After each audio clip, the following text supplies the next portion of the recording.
Alors, bonjour tout le monde, j'espère que je vous retrouve en santé. Bienvenue dans ce TP numéro 14, faisant toujours suite au cas pratique. D'accord? Donc, dans les précédents TP, la 10, 11, 12 et 13, d'accord, nous avions eu à répondre aux différentes questions qui sont dans ce présent TP. D'accord? Donc, cette fois-ci, nous allons apporter un peu plus d'éclaircissement par rapport aux trois premières questions. D'accord? La première question nous demandait la configuration, de faire la configuration du hostname, de configurer le hostname et la banner MOTD. Donc, je voudrais juste ajouter qu'il n'y a seulement pas la banner MOTD. D'accord? Il y a aussi la banner login qui s'affiche sur demande du mot de passe. D'accord? Donc, pour le faire, je peux passer là à ce niveau. Donc là, c'est le mot de passe de la ligne console qui me demande. Et le mot de passe de la ligne console, c'est Daddy. D'accord? Donc, je vais mettre Daddy. OK? À ce niveau, je suis dans le mode d'exécution privilégié. Et pour passer du mode utilisateur dans le mode exécution privilégié, il me demande un mot de passe. J'ai configuré deux mots de passe. La première avec la commande Enable Password que j'ai défini Cisco et Cisco plutôt comme mot de passe. Et la deuxième, je l'ai configuré avec la commande Enable Secret. D'accord? Et le mot de passe c'est Sika. Donc, je vous l'ai déjà dit dans les précédentes vidéos que c'est le Sika qui est prioritaire. Pourquoi? Parce qu'elle est configurée avec le Enable Secret. Et la différence avec le Enable Password, c'est que le Enable Secret est par défaut crypté. D'accord? Par défaut chiffré. Donc, le Enable Password passe en deuxième position lorsque le Enable Secret est aussi configuré. D'accord? Donc, à ce niveau, je vais plutôt mettre Sika au lieu de Cisco. Si je mets Cisco, ça ne marcherait pas. Je peux vous le montrer. Là, je mets Cisco.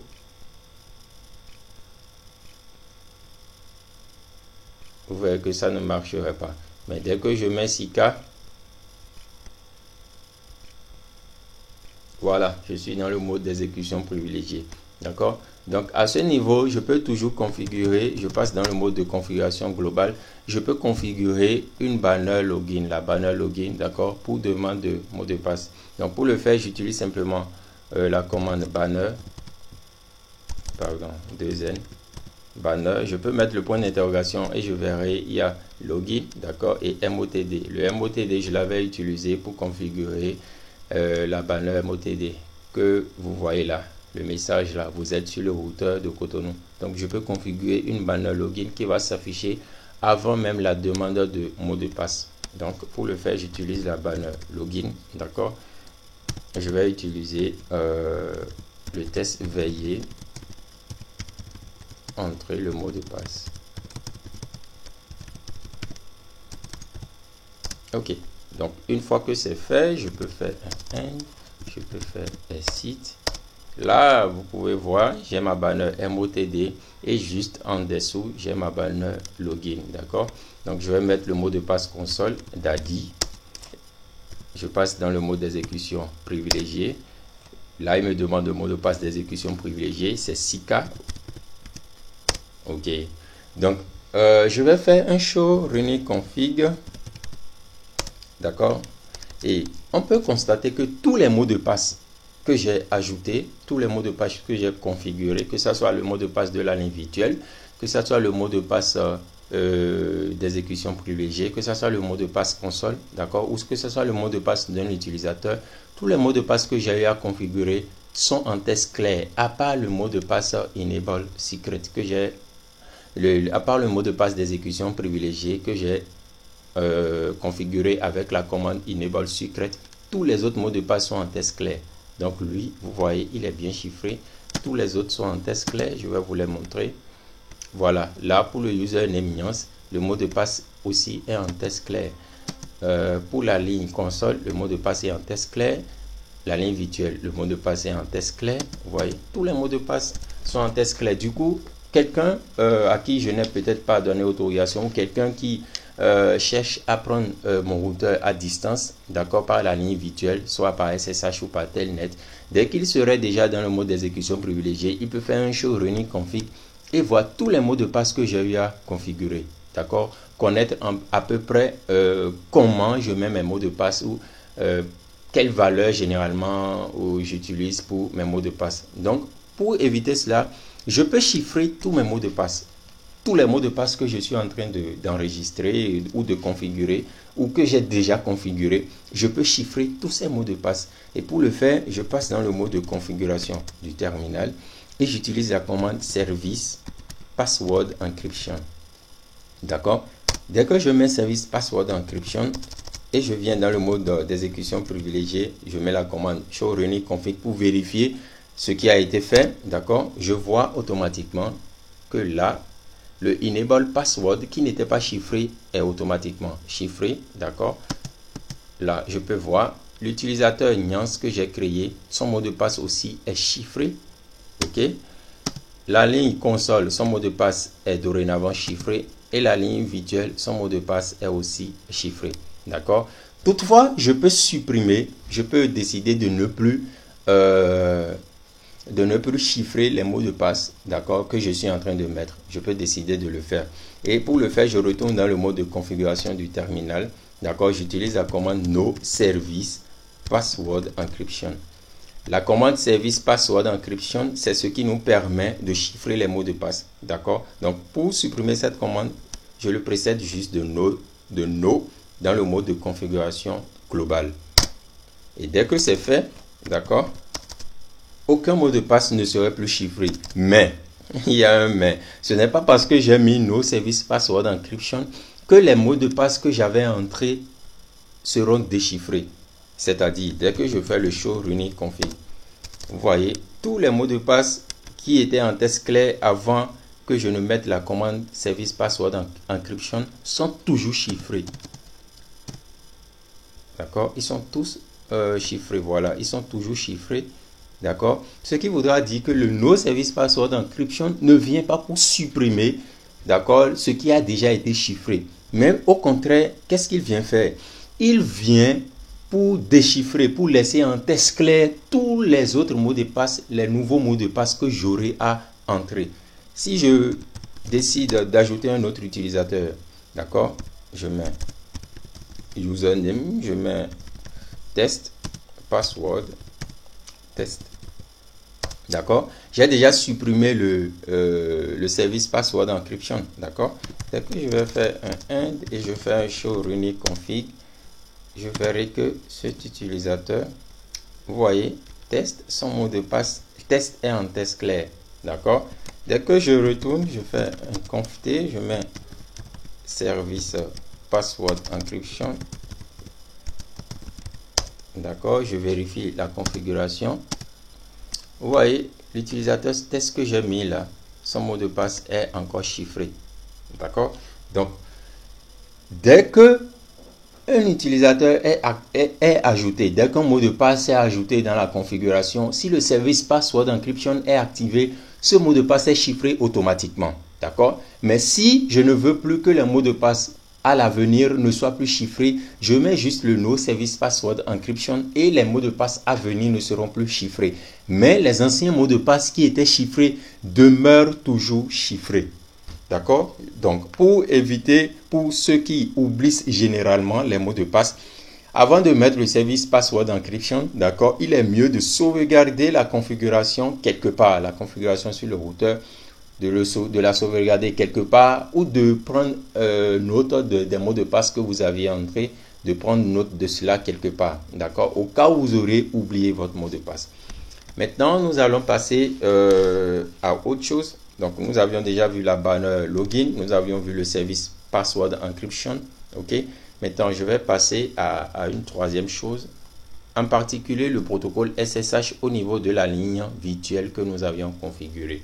Je vais vous montrer quelques petites options petites options du protocole SSH qui va vous permettre de mieux gérer la configuration, en tout cas du protocole SSH. La première chose que je vais vous montrer,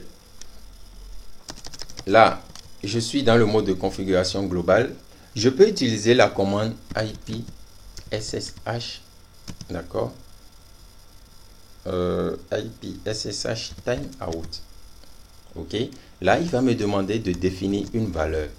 Cette valeur que je veux définir, c'est le temps que je veux donner à l'utilisateur de se connecter. C'est-à-dire, lorsqu'il va mettre la commande SSH-L suivi de son nom d'utilisateur, suivi de l'adresse IP d'une interface active du routeur, l'équipement, l'invite va lui demander un mot de passe. D'accord? Maintenant, le time que je veux mettre là, le temps que je veux mettre là, c'est le temps que je veux donner à l'utilisateur pour se loguer, pour mettre le mot de passe.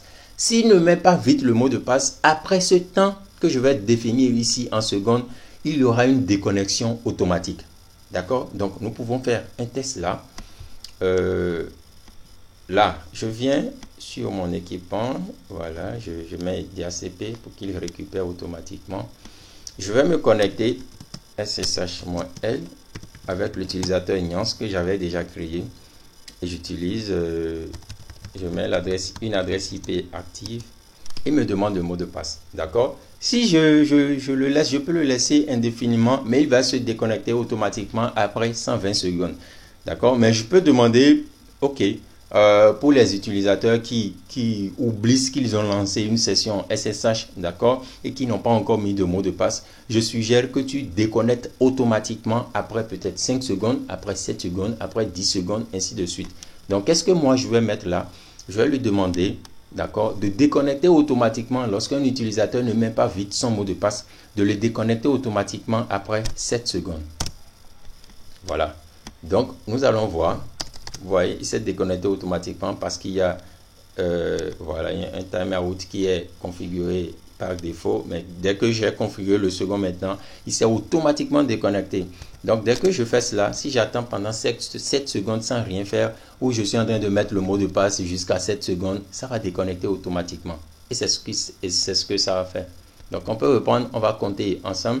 Là, 1, 2, 3, 4, 5, 6, voilà, 7. Bon, peut-être moi j'ai été un peu lent.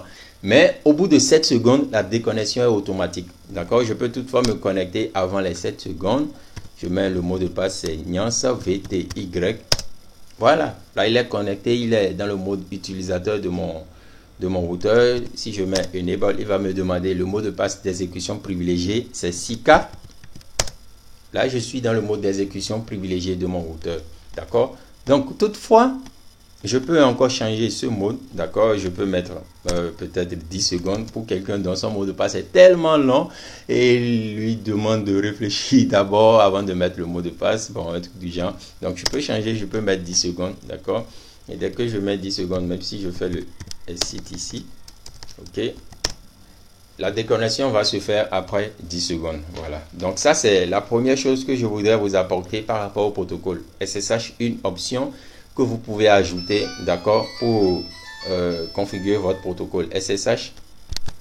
Donc, la deuxième chose que je vais vous montrer maintenant, c'est aussi une autre option du protocole SSH, d'accord. Cette option, qu'est-ce que ça fait? OK. Là, tout à l'heure, je vous ai dit, la déconnexion se fait automatiquement, d'accord, quand l'utilisateur met du temps pour mettre son mot de passe. Mais il y a certains autres utilisateurs, d'accord, dès qu'ils sont déjà connectés, là, je vais attendre, voilà, je remets, le mot de passe, c'est bien Ignace VTY, d'accord. Il y a certains utilisateurs, là, ils sont déjà connectés sur le routeur, d'accord, mais qu'est-ce qu'ils font? Ils laissent la connexion ouverte. OK, il le laisse ouvert, il laisse la connexion ouverte qui est là. N'importe qui peut venir tomber sur la session qui est déjà ouverte et peut faire n'importe quoi sur le routeur. Il peut ajouter une configuration, supprimer, enfin, faire du désordre sur... faire du désordre, en tout cas, mettre du désordre dans la configuration du routeur. OK, ou c'est peut-être l'administrateur lui-même qui est en train de faire un travail et qui a été appelé peut-être par la direction ou par quelqu'un pour une urgence et qui oublie de se déconnecter. Donc, je vais configurer une déconnexion automatique, d'accord, une option de déconnexion automatique pour mon protocole SSH. Une option de déconnexion automatique pour mon protocole SSH. Qui veut dire, lorsque quelqu'un est connecté, quel que soit le travail qu'il est en train de faire, OK, il faut le déconnecter de façon automatique à partir de tel moment. Et ce moment est configuré en minutes. Voilà. Donc, pour le faire, je viens là, je passe sur la ligne virtuelle. ok, et j'utilise la commande SS timeout, d'accord. Maintenant, la valeur que je peux utiliser, c'est de 0 à 35 791 minutes, d'accord. Moi, je vais juste utiliser une minute, ok, pour vous montrer cela. Je vais prendre une minute, ok, pour qu'on puisse vérifier tout cela ensemble. Donc là, je viens là, vous voyez là, automatiquement, il s'est encore déconnecté lorsque j'ai ajouté une option. Donc, je me connecte, le nom, c'est... Le mot de passe c'est Niance VTY. Ok, là je suis connecté. Ok, je mets ici là. Je suppose que j'ai aussi oublié. D'accord, donc je vais le laisser. Après une minute, il va se déconnecter automatiquement. Après une minute. Donc je vais laisser ouvert pendant une minute et nous allons observer ensemble. Une minute, une minute. Et là, après une minute, la déconnexion se fera automatiquement. Donc, nous pouvons aussi compter ensemble. 60, 59, 58, 57, 56, 55, 54, 53, 52, 51, 50. D'accord? Toutefois, je peux mettre une pause de 30 secondes, histoire d'attendre et...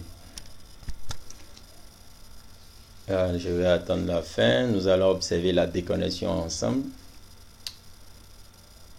Voilà. Donc la déconnexion est faite automatiquement après une minute. La session est fermée. D'accord. Donc si l'utilisateur veut encore travailler, s'il a encore quelque chose à faire, il faut qu'il se reconnecte à nouveau, mettre son mot de passe. Donc qu'est-ce que j'ai ajouté au niveau des options SSH? C'est juste les déconnexions automatiques. Déconnexion, première déconnexion automatique lorsque l'utilisateur met du temps pour mettre son mot de passe ou le temps qui lui est imparti pour mettre son mot de passe. Deuxième déconnexion automatique, c'est le temps qui est imparti à l'utilisateur de travailler dans une session SSH. D'accord? Donc, s'il y a quelque chose à faire qui va prendre du temps, toutefois, je peux configurer la déconnexion automatique. Je peux élargir le temps de déconnexion automatique afin de me permettre de faire ce que j'ai à faire sans pouvoir me reconnecter à nouveau. Donc voilà un peu ce que nous aurons à faire dans ce TP numéro 14. Donc qu'est-ce que nous avions au total fait? Nous avions configuré la banner login, nous avions configuré le service password encryption, une option pour chiffrer les mots de passe, d'accord, que nous avions ajouté dans la configuration, les mots de passe que nous avions configurés sur une ligne virtuelle, soit sur la ligne console, soit le mot de passe d'exécution privilégié, d'accord, ou soit le mot de passe d'un utilisateur que nous avions ajouté. Ok, donc par suite, nous avions aussi parlé des déconnexions automatiques au niveau de la session SSH, déconnexion automatique lorsque l'utilisateur met du temps pour mettre son mot de passe, et la déconnexion automatique lorsque l'utilisateur est en cours de travail, lorsqu'il est en train de faire quelque chose ou lorsqu'il oublie, d'accord, de se déconnecter. Donc nous avions imparti plutôt un temps de déconnexion pour que l'utilisateur fasse ce qu'il a à faire dans un délai donné. Donc voilà un peu ce qu'on aura à faire, ce que je vous ai présenté plus tôt dans ce TP. J'espère que vous aviez compris. Pour toute question, je suis disponible. N'oubliez pas de vous abonner pour être informé des nouvelles vidéos qui ont été ajoutées sur la chaîne et partagez aussi avec vos amis pour les aider à comprendre aussi quelque chose. Merci et à très bientôt.